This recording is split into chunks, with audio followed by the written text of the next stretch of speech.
Luz. Cámara. Radio. Es hora de hablar del séptimo arte y como más nos gusta, con pasión, con diversión y sin filtro. Cada martes de 19 a 20 por Radio Municipal El Calafate, Daniel López te invita a recorrer el mundo del cine y las series, los estrenos de la cartelera, las biografías de tus actores favoritos, las pelis que amamos y las que odiamos también, recomendaciones, análisis, curiosidades, todo lo que necesitas para ser un espectador de primera. Ya lo sabés, los martes a las 19, ajusta el volumen y prepárate para gritar ¡Acción! Con Daniel López por Radio Municipal El Calafate.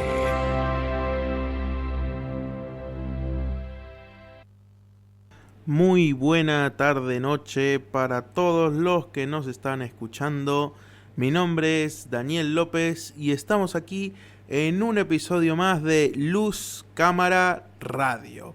Tu programa dedicado al mundo de las películas, las series, el espectáculo, actores, directores, bandas sonoras y mucho más. Estamos aquí en un nuevo día, un 10 de junio ya casi un poco más a mitad de mes, y vengo con un programa especial para hoy. Bueno, en realidad todo programa siempre es especial, pero hoy para mitad del programa les traigo un contenido que no había llegado a traer hasta el momento. Ya estaremos viendo de qué se trata, pero les adelanto que se trata de que este fin de semana tuvimos la Expo Soy, esta expo que se hace todos los años allá en el Zoom municipal al lado del casino, que esta ya fue la cuarta edición ya, y que tuve el placer de nuevamente estar ahí, poder ver los distintos stands, a las personas que se presentaban con sus trabajos artísticos, trabajos teatrales, trabajos audiovisuales también hubieron, y bueno, les traigo un adelanto de que tiene que ver con un poco de lo que ocurrió en esa exposición, y que tuve el placer de ver cierto proyecto que me gustó bastante. Ya lo estaremos cubriendo ahora más adelante, pero primero vamos con lo que quería iniciar el programa de hoy, porque 10 de junio no es un día cualquiera, sino que es el aniversario del nacimiento de una figura que yo considero muy especial para el mundo del cine. Se trata de que este 10 de junio nacía una actriz que es tal vez una de las actrices más importantes que ha habido en la historia del cine. Incluso en su época llegó a ser considerada la mejor actriz de lo que fue el cine en los años 40 y los años 50. Era en lo que fue la era dorada del cine allá en Hollywood, cuando empezaba a convertirse de a poco en lo que sería el mayor gigante de la creación de películas. En esos momentos aún estaba en crecimiento, aún no era como hoy de que Hollywood regía, como hoy día que Hollywood rige todo lo que es en cuanto a películas, para bien o para mal. Pero en esos momentos Hollywood se empezaba a formar, se empezaba a crear ese mundo de las grandes películas, y por supuesto se empezaban a crear esas primeras estrellas de cine, y en esa época tuvimos a una figura que para muchos fue tal vez la mejor actriz de esos tiempos.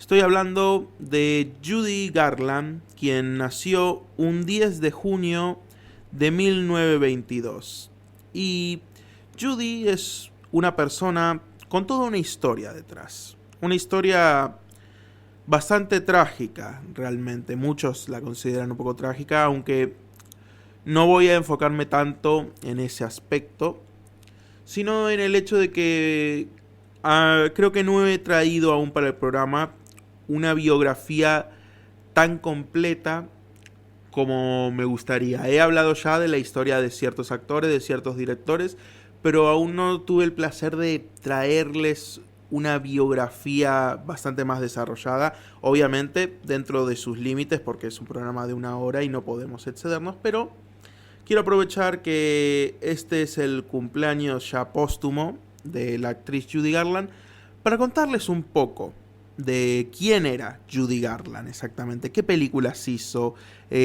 por qué es tan famosa y por qué les digo que su vida es considerada una bastante trágica. Así que vamos a ello. Judy Garland, en realidad su nombre real era Frances Ettelgam. Fue una actriz y cantante muy conocida también por el aspecto de su música, aunque ese no vamos a estar tratando ahora mismo, sino vamos a estar tratando su vida como actriz. Y que en cuanto a actriz, muchos la conocerán mundialmente por su papel de Dorothy en El Mago de Oz. Estoy hablando de aquella película de 1939, que El Mago de Oz, para el que no lo sepa, no es una película cualquiera. Muchos habrán oído del Mago de Oz. Mucha gente conoce del Mago de Oz, conoce lo del Camino Amarillo, lo de las zapatillas rojas, el espantapájaros, el hombre de hojalata, el león cobarde. Muchos conocen esa historia, pero muchas veces he visto que no muchos han visto esa película. Y esa película es más importante de lo que uno se imagina. El Mago de Oz fue una de las primeras grandes superproducciones de Hollywood. Fue hecha como un proyecto que la intención era mostrarle al mundo la capacidad que tenían las películas para crear grandes mundos y grandes aventuras de fantasía. Se hicieron sets gigantescos para esta película, muy elaborados, un maquillaje también muy realista, unos efectos que tal vez hoy día obviamente son bastante antiguados porque recuerden, es una película de 1939, pero que en esos momentos era algo de no creer los efectos de ese entonces. Se sentían que estaban ante una verdadera historia, ante un verdadero mundo de fantasía, de que algo que estaban viendo así no pudo haber sido recreado con simples efectos especiales. Y Judy Garland fue la protagonista de esta historia, interpretando a la pequeña Dorothy, quien se pierde en este mundo de fantasía que es el mundo de Oz, y cómo tiene que emprender un viaje para volver a casa al tener que buscar al mago de Oz, que supuestamente tiene el poder para regresarla a su hogar, mientras va conociendo amigos en el camino y mientras va también teniendo que lidiar contra la amenaza de un personaje conocido como la malvada bruja del oeste. Pero, como digo, esta es la película por la que más se conoce a Judy, pero tiene toda una historia aún por detrás. Para empezar, Judy empezó en la actuación desde muy, pero muy temprano. Estoy básicamente hablando de que empezó a actuar con apenas 2 años de edad. Esto fue en un grupo conocido como The Gun Sisters, un grupo de teatro vodevil. El teatro vodevil es un teatro de variedades. Era básicamente un espectáculo de época donde entrabas a una carpa y te podías encontrar con o magos o una pequeña obra de teatro o cantantes también, que era justamente lo que hacía Judy y sus hermanas. Ella con apenas 2 años participaba en un teatro de vodevil que era dirigido por sus padres. Su madre tocaba el piano y ella y sus hermanas bailaban y cantaban. Con esto ya podemos ver de que ya desde muy pequeña estuvo metida en el mundo de la actuación. Mucho por intención también de sus padres, en especial su madre, que ya desde muy temprano inscribió a sus hijas a escuelas de danza y las inscribía para participar prestando su voz a pequeños cortos y demás, porque ella tenía la idea de que sus hijas se convirtieran en estrellas de cine. Fue ahí que en 1929 empezarían a salir en películas cuando apenas eran muy pequeñas, ella y sus hermanas, en pequeñas apariciones cantando. Esto les generó fama que se desencadenó en giras de este trío musical de hermanas, que duró hasta más o menos 1935, cuando Judy ya tenía 13 años y que por cuestiones de que sus dos hermanas ya eran bastante grandes y querían dedicarse a otras cosas, el grupo se terminó separando. Pero, con la fama que habían ganado, Judy, con 13 años, ganó la atención de quien en ese entonces era el jefe de la Metro-Goldwyn-Mayer, o MGM para abreviar, que a día de hoy sigue siendo uno de los estudios de Hollywood más importantes que hay. Llamó la atención justamente de su director y del jefe y fundador de la Metro-Goldwyn-Mayer, llamado Louis B. Mayer, que se había interesado en ella y contactó con la idea de que firmara un contrato con la Metro para salir como actriz en distintas películas. Un contrato que de hecho se extendería hasta 15 años más adelante. Más o menos estoy diciendo que entonces cuando Judy tendría ya 28... Judy en esos momentos tenía 13 años y a los 28 se extendería hasta los 28 se extendería este contrato que tuvo con la Metro de salir en distintas películas. Empezando con la primera película en la que salió, llamada Pigskin Parade, en 1936. Ahora, cabe mencionar que la experiencia con Judy, ahí con apenas 13 años trabajando como actriz, realmente no fue muy agradable. Judy tenía talento, por eso mismo había llamado la atención de la Metro para contratarla. Pero los ejecutivos de la Metro eran muy exigentes con ella. Debido a su edad, la consideraban muy mayor para papeles infantiles y muy menor para papeles más adultos. Así que le exigían mucho más que a otros niños actores que trabajaban también ahí en la Metro. La sometieron a dietas con la idea de que bajara su figura y así pudiera lucir más joven para las películas, porque decían de que con 13 años se veía muy mayor. Estas dietas implicaban no consumir nada sólido e incluso, para cuando tuvo más adelante que hacer El Mago de Oz en 1939, parte de su dieta se transformó en que debía fumar, porque decían que eso le haría bajar de peso. Cabe mencionar, Judy empezó a hacer estas dietas con apenas 13 años, de no comer sólidos con apenas 13 años y luego fumar a los 16. Judy estaba en un peso ideal para una chica de su edad, pero cuando empezó a hacer estos tratamientos, bajó muchísimo del peso saludable. También tenía que estar sometida a unos ritmos de producción demasiado exigentes, al punto de que se sabe, le daban anfetaminas para que pudiera seguir el ritmo de trabajo y luego también barbitúricos para que pudiera dormir. Este es el asunto de los barbitúricos, ténganlo en mente, porque más adelante Judy terminaría desarrollando una adicción hacia dichas pastillas para dormir.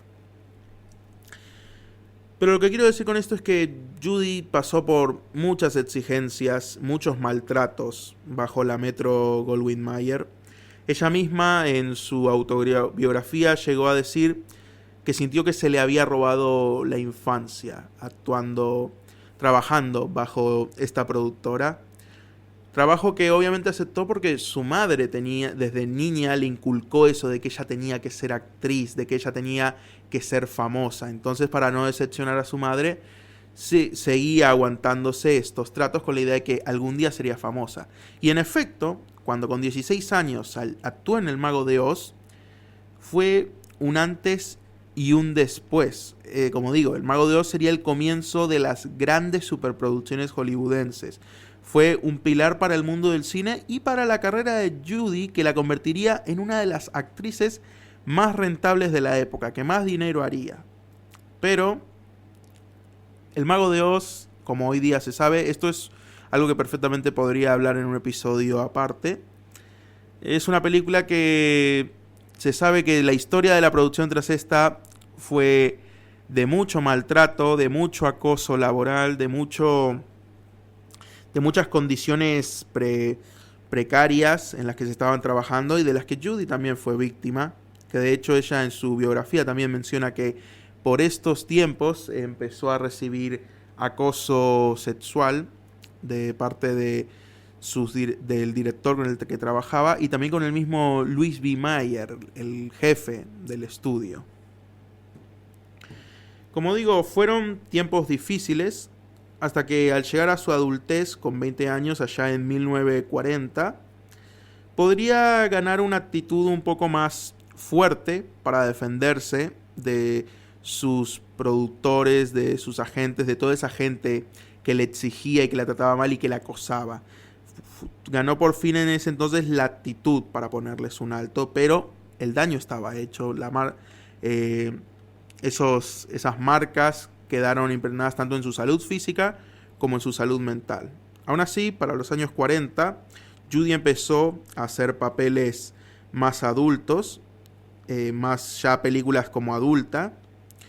Por ejemplo, en 1944 tendría la película Meet Me in St. Louis, o sea, Encuéntrame en San Luis, que este sería su primer gran protagónico ella sola, ya que en El Mago de Oz, a pesar de que era la protagonista, él tenía también mucho foco los compañeros que hacía durante el viaje, pero este sería su primer gran protagónico como adulta y ella sola, y lo que sería el inicio de una etapa más sofisticada en su carrera, que la llevaría incluso a ser en esos tiempos, en los años 40, conocida como la mujer más hermosa de Hollywood.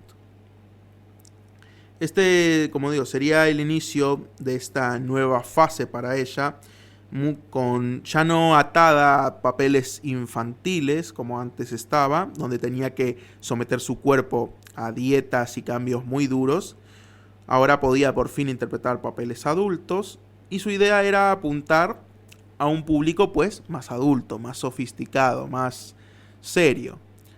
El tema es que Judy hasta ese entonces en todas sus películas, porque como digo, Judy también aparte de actriz era cantante, en todas sus películas cantaba y eran normalmente pues musicales, películas de un tono más infantil por decirle de una manera. Y es cierto que entonces cuando empezó a hacer estas películas más serias, el público no le dio mucha aprobación. Esto sumado a los maltratos y exigencias que tenía que tolerar aún de sus productores, que obviamente ya tenía la actitud para oponerse a ellos, pero de todas formas seguía padeciendo de esos maltratos. Todo esto hizo que ya para entrando a 1950 cayera en un alcoholismo muy fuerte y durante ciertas producciones empezó a empezar a faltar a los días de grabación o llegaba tarde. Incluso en 1948, durante la producción de una película, tuvo una crisis nerviosa e intentó suicidarse, lo que la llevó a estar internada en una institución mental durante meses y tuvieron que pausar pues toda la producción. Y esto a sus ejecutivos pues no le hacía gracia. Obviamente esa gente ya de paso la maltrataba, la acosaba, obviamente no iba a tener empatía alguna por ella. Entonces, directamente buscaban reemplazarla con otras actrices, cosa que a Judy también le molestaba. Al final, todo esto llevó a distintas discusiones y es en 1950 que ya tras 15 años de trabajo con ellos, el contrato con la Metro se termina. Y después de eso, Judy se alejaría bastante del mundo de la actuación. Como digo, pasó muy malas experiencias trabajando en la Metro-Goldwyn-Mayer y de paso cuando intentó ser una actriz fuera de lo musical, su público no lo aceptó lo suficiente. Entonces se pasó ese tiempo, el resto de su vida, dedicándose a ser cantante, salir en shows de radios, programas de televisión, hacer giras, conciertos, aunque sí destaco que durante 1954 intentaría nuevamente hacer una película llamada A Star is Born o Una estrella ha nacido. Película que de hecho fue nominada al Oscar y aunque no lo ganó, muchos la consideraron en esos momentos el mejor espectáculo interpretado por una mujer en la historia del cine moderno. Y con 39 años fue incluso la actriz más joven en recibir el premio Cecil B. DeMille, que es un premio que se da en los Globos de Oro para los actores que tengan una trayectoria muy importante para la industria. Y ella fue la actriz más joven en obtener este premio. Desgraciadamente, Judy pasó muchos de sus últimos años, como digo, aún padeciendo de esta adicción al alcoholismo, de la adicción a las pastillas para dormir que la generó justamente por sus tiempos trabajando en la Metro Goldwyn Mayer, y también en una situación económica muy precaria porque sus agentes durante mucho tiempo habían hecho un muy mal uso de las ganancias que ella generaba, y en esos momentos Judy debía demasiado dinero en impuestos que le era incautado cada vez que ganaba algo en conciertos, y que incluso tuvo que vender su casa. Judy terminó siendo encontrada fallecida allá en 1969. Apenas 47 años tenía. Murió de una sobredosis de barbitúricos, justamente. Murió, como digo, muy joven y habiendo pasado por muchas cosas, pero también es cierto que esto la marcó en la historia del mundo del espectáculo como una figura trágica, como ese tipo de figuras que la gente recuerda para hablar de lo oscuro del mundo del espectáculo. Pero el tema es que Judy, muchas veces en su biografía o cuando habló de las cosas que pasó trabajando como actriz, ella siempre dijo que no quería ser vista como una figura trágica. No quería que se la tratara solo como una víctima. Ella quería denunciar los males por los que había pasado, y eso es importante, siempre es importante denunciar ese tipo de cosas, pero no quería ser solo relegada a una víctima y ya. Ella siempre quiso pues ser una artista, ser una cantante, ser una actriz, y que se la reconociera por su talento. Por lo que, a pesar de la historia bastante deprimente que acabo de contar ahora, no quiero que nos quedemos con lo depresivo de este relato, sino justamente con lo que Judy hubiera preferido que se quedaran con su historia. La idea de que fue una de las mayores actrices de la época de los años 30, 40 y 50. Tal vez incluso la más famosa, como digo. Para muchos era la mejor de la mejor. Fue considerada la mujer más hermosa de los años 40, la actriz más joven en ganar un premio en reconocimiento a su trayectoria. Para muchos, también la actriz más rentable por lo que fue los años 40 y los años 30. Judy fue una leyenda, la protagonista de la película que justamente lo cambió todo en la historia del cine. Y yo creo que más que sus tragedias, más que las cosas malas que le pasó, hay que recordarla por eso, por la leyenda que fue. Terminada esta historia, vamos a un pequeño corte musical que justamente creo que va a ser perfecto para la historia que acabo de contar, porque es justamente una canción de Judy Garland que cantó durante la película del Mago de Oz. La escuchamos. Estamos aquí de regreso y bueno, terminando, ya acabamos de escuchar Over the Rainbow o Sobre el Arco Iris, canción que es justamente la principal de la película del Mago de Oz, cantada por la misma Judy Garland. Y bueno, terminando ya con este relato, que tuvo un tono bastante melancólico, pero bueno, hay historias en el mundo del cine que muchas veces son así. Vamos ahora con un aspecto ya más positivo para recordarles un poco de lo que tenemos en la cartelera del cine de hoy, porque les recuerdo de que estamos en el último día de la cartelera de esta semana. Esta cartelera, como siempre, termina hoy martes. El miércoles el cine está cerrado y el jueves se va a renovar con una nueva cartelera. Y al ser el último día, están en promos de 2x1. O sea, compras una entrada y te dan otra. Así que yo diría que aprovechen para ver hoy, esta noche, a las 20 y 30 horas, Misión Imposible, Sentencia Final, que como digo, van a tener la promo de 2x1, así que les recomiendo que se acerquen. Se trata de la última película hasta el momento de la franquicia Misión Imposible. Se promociona como la última, pero ya sabemos cómo son hoy día con el tema de las franquicias, siempre puede terminar volviendo a ver otra. Es una película que a mí me encantó demasiado, aunque es cierto de que te pierdes un poco si no viste la anterior película. Pero aún así, como siempre, las ofertas de 2x1 siempre son algo que aprovechar, así que acérquense al cine y aprovechen esta oferta por si aún no han visto, ya que es la última semana donde van a poder ver esta Misión Imposible Sentencia Final. También es la última semana donde se podía ver ya la película de Lilo y Stitch, que ha sido un éxito bastante considerable estas últimas semanas. Y ahora el cine se va a renovar con una nueva entrega que estoy seguro que muchos estaban esperando, ya que este jueves el estreno de la cartelera en el cine municipal va a ser John Wick Ballerina, también conocida solo como Ballerina, que se trata de este spin-off de la saga John Wick, una película que transcurre en medio de John Wick 3 Parabellum y John Wick 4.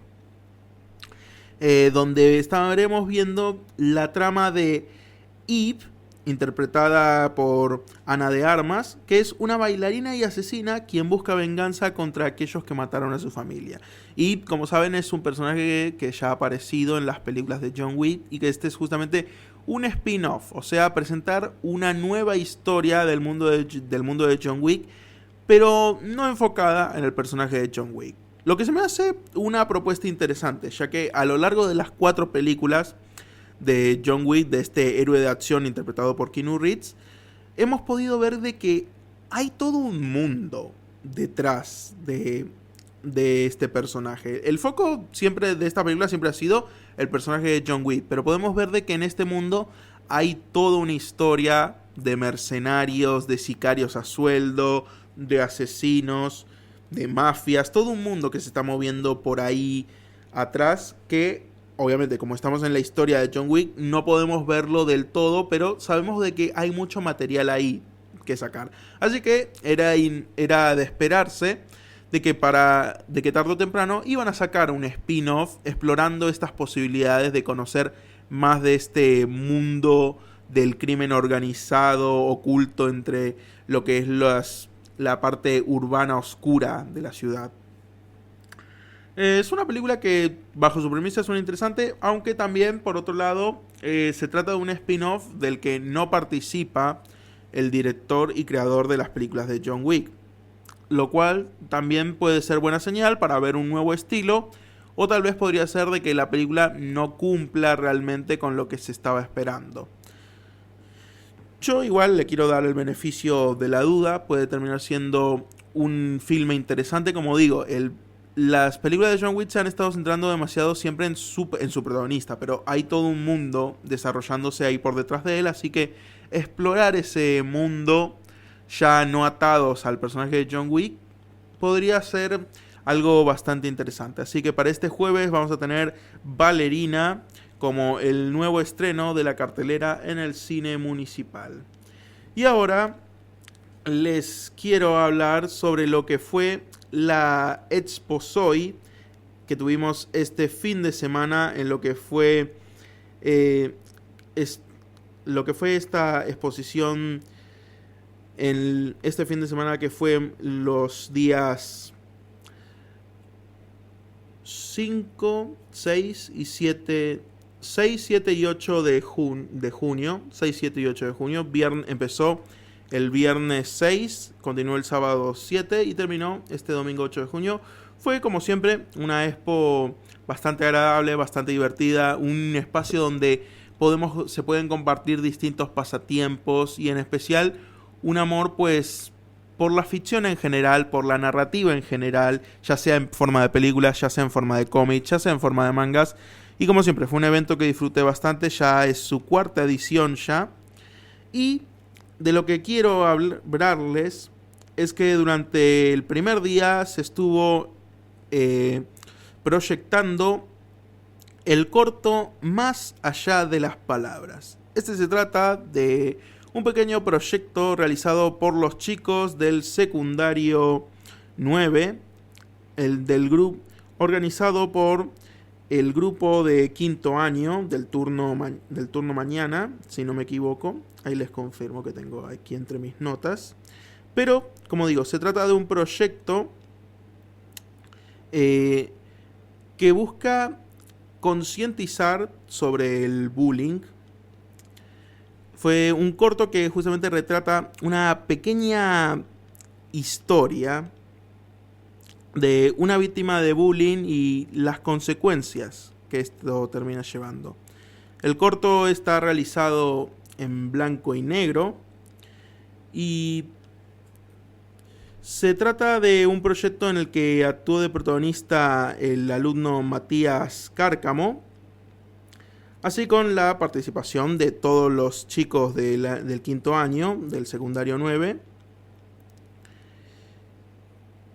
Y la verdad, debo decirlo, fue una sorpresa para mí cuando vi dicha proyección. No sabía de que iban a proyectar un corto elaborado por chicos del lugar y fue bastante agradable, la verdad, verlo. Como digo, el protagonista es el alumno Matías Cárcamo y fue un corto filmado por Florencia Argañarás. Y debo decirlo, fue un proyecto bastante bonito, bastante agradable de ver esa iniciativa de querer concientizar por medio de la imagen audiovisual. Y como quedé encantado cuando lo vi, quise tener un momento hablando con los chicos del secundario 9 que hicieron dicho corto.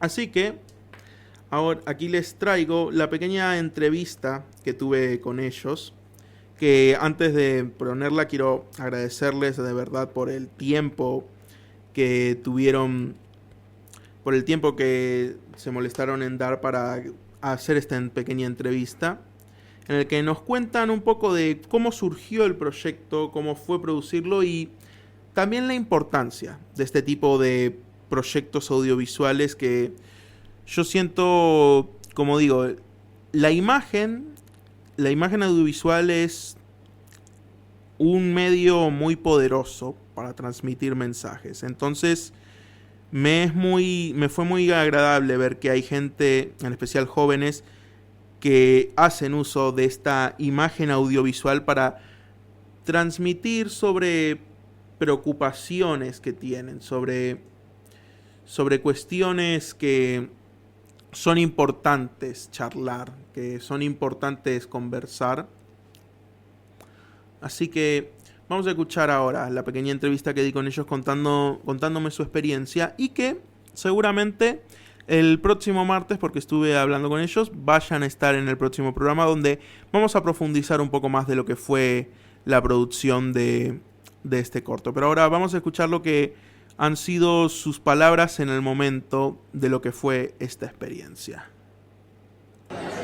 Me encuentro ahora mismo en la Expo Soy con los creadores y protagonistas del pequeño cortometraje llamado Más allá de las palabras, un cortometraje que busca concientizar con respecto al tema del bullying, y quisiera que me cuenten un poco de lo que fue el proceso creativo, de cómo les surgió la idea y cómo fue trabajarla, cómo fue filmar y realizar todas las escenas. Bueno, me presento, soy Florencia Argañarás, una de las personas que, soy la persona que grabé el video, hice más o menos lo que sería el guión, preparé a cada de mis compañeros para que puedan actuar. Especialmente elegí a Matías Cárcamo, que yo vi su potencial para poder actuar de esa manera, porque es una persona que vos lo ves sonreír todo el tiempo y quería como que... Es raro verlo Matías Cárcamo callado y quería como que haga esa actuación. Y sinceramente se animó y lo felicito mucho, no solo él, sino todos mis compañeros del secundario 9, del quinto A. El propósito de este video es hacerle llegar a todos lo importante que es hablar del tema, cómo una simple frase, una palabra que le puedes decir a alguien afecta, y vos pensás que no le va a dar bola a eso, pero sinceramente le damos bola a eso, puede crear una inseguridad, hasta puede llegar a cosas extremas, como vimos en el video, que va a estar en Señal Calafate, creo que próximamente va a estar en cine, pero hay un QR dando vueltas, así que nada de eso. Sí, me he dado cuenta de eso. Pero bueno, más que nada, como en el video, muestra cómo el extremo de cómo el suicidio es, sí. Cómo termina todo este video. Para no llegar a esto, por eso el video cuenta con unos textos para poder evitar todo. A continuación, mi compañero Matías Cárcamo va a contar su experiencia. Sí, ¿qué tal fue para vos actuar, ser el protagonista de esta historia? Bueno, primero que nada, buenas tardes. Mi nombre es Matías Cárcamo, soy alumno de quinto A. Y bueno, siendo sincero, al principio no me animaba mucho a tomar el rol, el personaje. Pero bueno, después pensándolo bien, me animé, ya que no es un tema como que hay que dejarlo pasar. Y nada, me puse a pensar de todas las vidas que se han perdido de chicos, jóvenes, hasta niños que sufren por el bullying. Sí. Y nada, mi experiencia fue buena, me gustó mucho más por compartir con mis compañeros este tipo de ideas, a la profe Marce, gracias igual. Y nada, no tengo mucho para decir, sino como dijo mi compañera, que es un video más que nada para concientizar a las personas sobre el tema que es el bullying, ya que es muy importante. Podría decirse que, bueno, a pesar de que obviamente existen clases, libros, panfletos, siempre se dice que una imagen transmite más que 1000 palabras. Entonces podríamos decir que a la hora de concientizar, este tipo de productos audiovisuales llegan a impactar más, llegan a poder concientizar más. Podrían decir eso, de que no sería lo mismo si este proyecto no hubiera sido justamente un corto.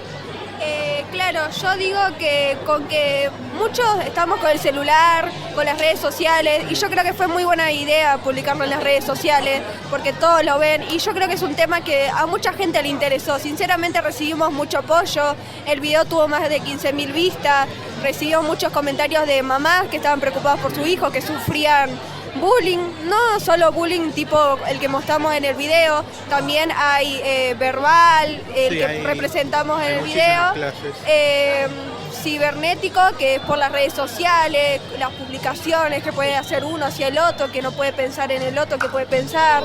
Pero sí, yo creo que fue muy buena idea hacerlo así en video, en representación así, y fue muy bueno, más organizado, la verdad estuvo muy lindo. La verdad les agradezco muchísimo por su tiempo y quiero decirles que eso, que lo que han hecho es un trabajo muy importante y les felicito. Concluimos aquí con la entrevista de Luz Cámara Radio. Bueno, como escucharon ahí, fue una experiencia bastante linda para ellos y como dicen, es un mensaje muy importante el que tienen que transmitir, el que transmiten en ese corto. Más allá de las palabras, es un proyecto que está disponible tanto en YouTube y, como ellos dijeron, está disponible en Señal Calafate y seguramente se termine incluso exhibiendo en el cine municipal. Como les dije, fue un proyecto realizado por los chicos del secundario 9 de lo que fue el grupo del quinto año A del turno mañana, conocido también como Grupo Azul. Fueron dirigidos por la docente Marcela Lozada y bueno, actuó, como dije, Matías Cárcamo y filmaba Florencia Argarañaz. Y bueno, quiero agradecerles a todos ellos por el tiempo que se tomaron para hacer esa entrevista y también decirles que son más que bienvenidos a venir y participar de Luz Cámara Radio, tener una pequeña charla y hablar de la importancia de justamente lo que es el uso de los proyectos audiovisuales para concientizar sobre problemas. Su intención era concientizar sobre el bullying y, como dije en la entrevista, una imagen hablaba más que 1000 palabras. Ellos sabían, como cuentan ellos, de que hoy día nos movemos mucho por las redes. Entonces tener un corto que uno puede ver, ya sea a través de Facebook, a través de YouTube, a través de Instagram, y que le concientice sobre este problema, es realmente un proyecto que hay que aplaudir. Y sinceramente los felicito de mi parte, nuevamente les agradezco por su tiempo y espero puedan estar para el programa del martes para tener una charla un poco más larga, un poco más extensa sobre lo que fue la creación de este proyecto y ver si en el futuro, ya sea el secundario 9 o los mismos chicos cuando se terminen recibiendo, quieran seguir participando en esta clase de proyectos audiovisuales que buscan dar un mensaje a la gente. Nuevamente les agradezco en serio a los chicos del secundario 9 del quinto año A, turno mañana, y también a su profesora Marcela Lozada por el tiempo y haberme dado la oportunidad de entrevistarlos para el programa.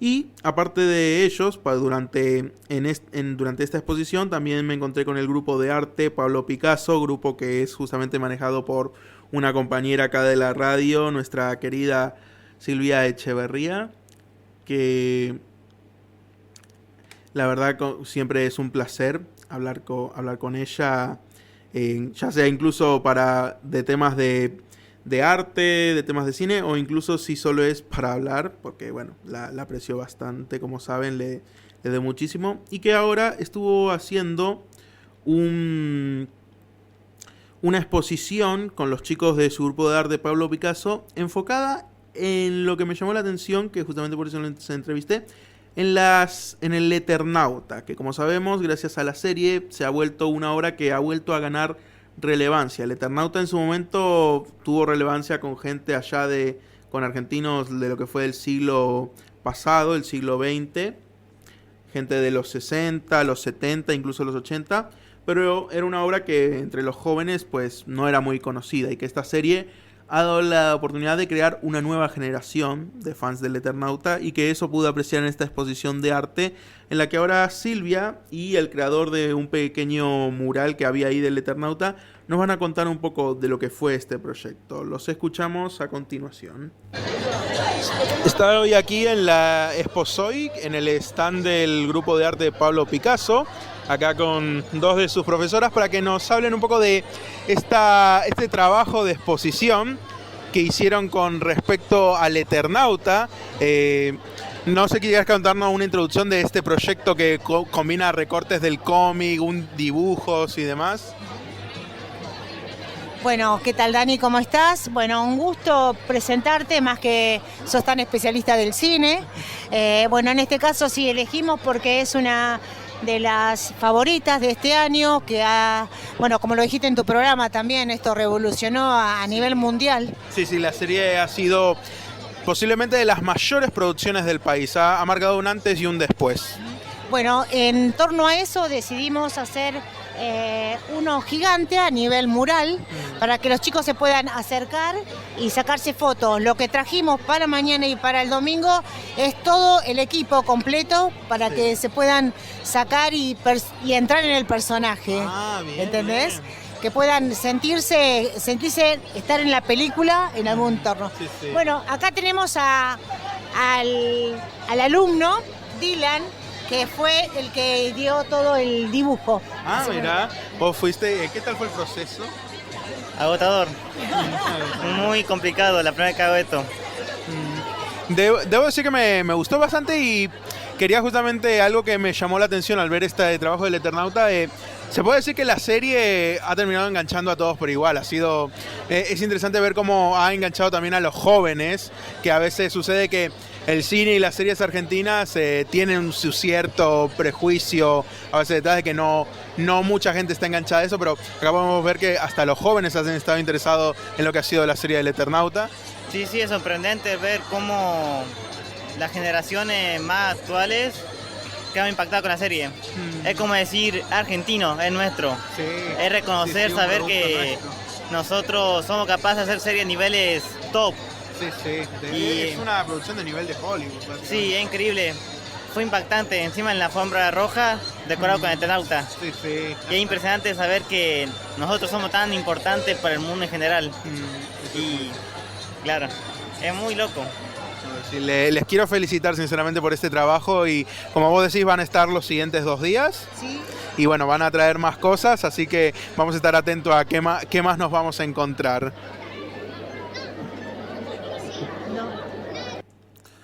La verdad, un placer, como digo, siempre hablar con Silvia, y me alegra el proyecto les haya salido bien, y que ver que hay chicos que se han interesado muchísimo por el Eternauta y por básicamente una producción argentina.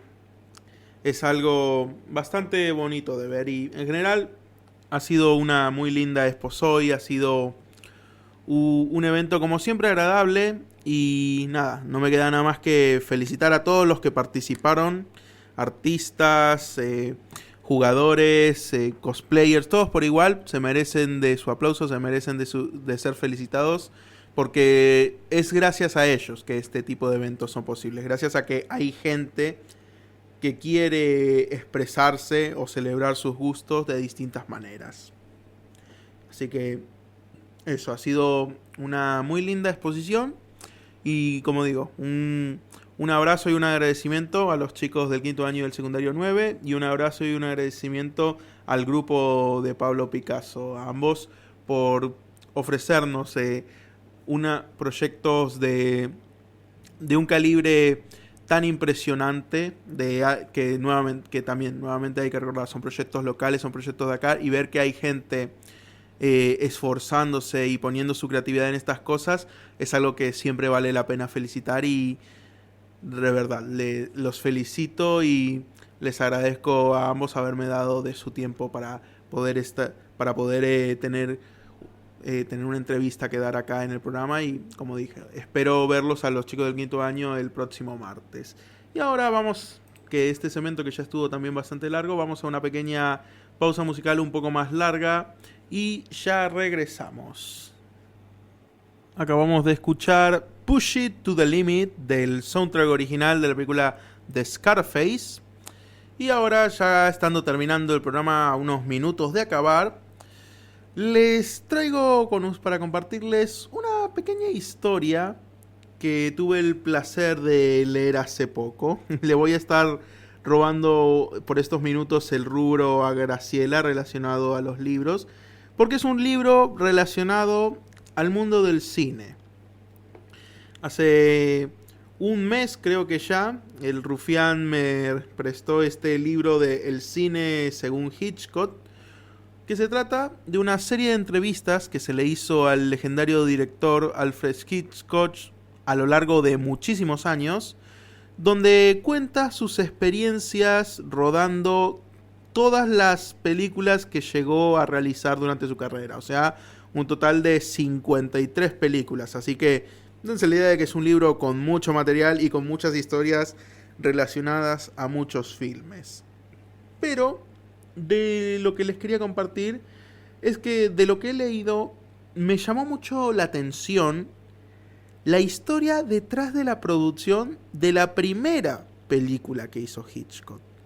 Producción que el mismo Hitchcock declaró que fue un desastre, que fue un proyecto donde hubo muchísimas trabas, muchísimos contratiempos, y que él mismo sentía de que, siendo esta su primera película, sentía que seguramente hasta ahí había llegado su carrera como director.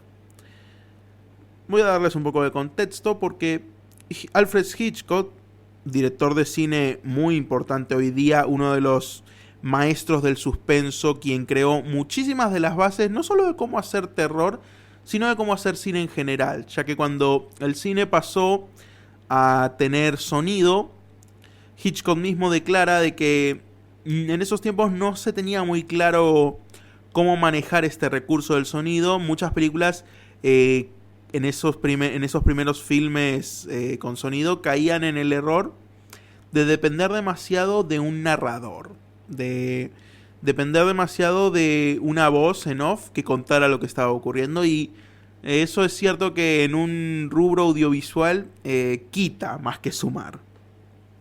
Y Hitchcock fue uno de los primeros en entender cómo contar historias con la imagen y no tener que explicarlo todo. Pero antes de eso, Hitchcock empezó en el mundo de las películas simplemente siendo el encargado de dibujar los carteles de diálogos en películas mudas. O sea, esos pequeños carteles que aparecían cuando un personaje hablaba para mostrarte qué es lo que había dicho. Hitchcock se encargaba de dibujar ese tipo de carteles. Luego, en un punto, él había estado elaborando un guión como pasatiempo y lo había presentado al estudio con el que trabajaba en esos momentos, y dio ahí un comienzo a no solo ser el encargado de dibujar estos carteles, sino a trabajar como guionista. Y sería en 1925 que, tras terminar un trabajo como guionista, sus productores, o sea, la gente con la que trabajaba en esos tiempos, le preguntó si él estaba interesado en dirigir una película en vez de escribir una. Era algo que nunca se le había pasado por la cabeza, pero lo consideró como una experiencia interesante para probar, a ver qué tal salía. Es así como Hitchcock realizó su primera película en 1925 llamado The Pleasure Garden, o conocida aquí como El Jardín de las Alegrías. Una pequeña película en blanco y negro que marcaría el inicio de esta leyenda del mundo del cine, pero que, como digo, Hitchcock considera que esa primera experiencia fue tropiezo tras tropiezo y que no esperaba de que en serio este iba a ser el comienzo de una leyenda del cine. La película era una producción anglo-alemana y Hitchcock tuvo que viajar a Múnich para rodar dicha película. Pero cuando había que en una parte tenían que rodar en exteriores y para eso se tenían que mover hacia Génova, en Italia, para realizar dichas tomas de exteriores, que una en cuestión estaba relacionada con una escena de nadar en un lago. Cuando estaban yendo en un tren para ir de Alemania a Italia, cuando están cruzando la frontera, obviamente pasa el control aduanero. Y es ahí que uno de los operadores del equipo de Hitchcock le revela que el estudio decidió que para abaratar costos no habían declarado la cámara y los rollos de película entre las cosas que estaban llevando. O sea, para así no pagar los impuestos que debían pagar relacionado a dicho equipo. Debido a eso, el operador le explicó entonces a Hitchcock que estaban llevando la cámara y las películas de contrabando y que los oficiales de aduana no se tenían que enterar de que estaban poseyendo dicho equipo en cuestión. Y la cámara había sido guardada justo debajo de la litera donde dormía Hitchcock, así que era su responsabilidad de que no se dieran cuenta. Hitchcock obviamente estaba nervioso, él mismo cuenta de que siempre se ha sentido nervioso ante figuras de la ley, no sabe explicar bien por qué, pero logró que no detectaran la cámara, pero sí encontraron los rollos de película y los terminaron confiscando. Así que cuando llegan a Génova, no tienen película para filmar lo que necesitan. Hitchcock decide mandar apurado a un asistente a que fuera a comprar película a Milán. Y mientras tanto, tenían que pagar en el control aduanero por la película confiscada porque habían material ya grabado en dichos rollos que no podían perder. Así que era por un lado tener que pagar por los rollos que les fueron confiscados y al mismo tiempo tener que ir a comprar rollos de películas porque necesitaban ponerse a grabar ya. Este primer problema solo sería el primero de muchos. Hitchcock cuenta como a los siguientes días, cuando tenía que pagarle a un barco para que lo llevara a cierta zona, se encontró con que la billetera donde tenía el presupuesto, que había dejado parte del presupuesto en Alemania y se había llevado otra parte del presupuesto con él, se dio cuenta que su billetera estaba vacía. Regresó al hotel, buscó por todas sus cosas, pero se dio cuenta de que, de algún modo, todo el presupuesto que había llevado para el rodaje de la película en esa parte en Italia se había perdido. Tal vez lo habían robado, tal vez se había extraviado, pero el punto es que ya no estaba. Y se encontraba ahí sin presupuesto para hacer la película. Consideró, por un momento, escribirle al estudio y decirles de que necesitaba dinero suplementario y contarles la situación. Pero le agarró un miedo de que obviamente era su primer trabajo como director y que sentía de que esto podía terminar hundiendo su carrera para siempre si llamaba al estudio y les decía: oigan, perdí el presupuesto. Así que en su lugar, primero le pide prestado dinero a su operador de cámara, y también le pide prestado dinero a la actriz de la película. Les explica la situación y le dice: necesito el dinero que tengan con ustedes para empezar a pagar en el momento lo que necesitamos pagar. Y mientras tanto le escribe al estudio solicitando que le puedan adelantar su sueldo de ese mes, o sea, del sueldo que estaba recibiendo por dirigir la película. Si le podían adelantar su sueldo, y entonces con lo que le pidió prestado al operador y a la actriz y con el sueldo que le iba a llevar, esperaba poder reemplazar esa parte del presupuesto que se había perdido. Solucionado, entre comillas, ese problema, graban lo que tienen que grabar ahí durante esos días en Italia, hasta que se tiene que grabar una última escena con la actriz nadando en el agua. Nomás para que cuando sale para grabar, la actriz y el operador y otros asistentes le explican de que la actriz no va a poder nadar. Hitchcock no entiende por qué no va a poder nadar, si ella supone que sabía nadar. Y esto lleva a una situación extraña. Hay que entender, aparte de que era otra época, Hitchcock vivió demasiado una vida muy casta. No, casta no sería realmente la palabra. Una vida de desconocimiento muy enorme en lo que eran ciertas cuestiones biológicas con respecto al sexo opuesto. En otras palabras, la actriz en ese momento estaba en sus días, y Hitchcock no tenía conocimiento alguno de lo que era estar en sus días. Lo que llevó a una historia muy extraña, donde literalmente el equipo le tuvo que explicar a Hitchcock de qué se trataba el asunto en cuestión. Terminado ese raro momento, Hitchcock tiene que reemplazar a la actriz, conseguir otra, lo que involucra un proceso de tener que esperar, tener que quedarse más días y tener que gastar más dinero. También explica que durante el proceso de la grabación de esa escena, el actor tenía que cargar a la chica, un actor tenía que encargarse de sacar a la chica del agua, cargándola, pero que siempre que estaban grabando se le caía una y otra vez.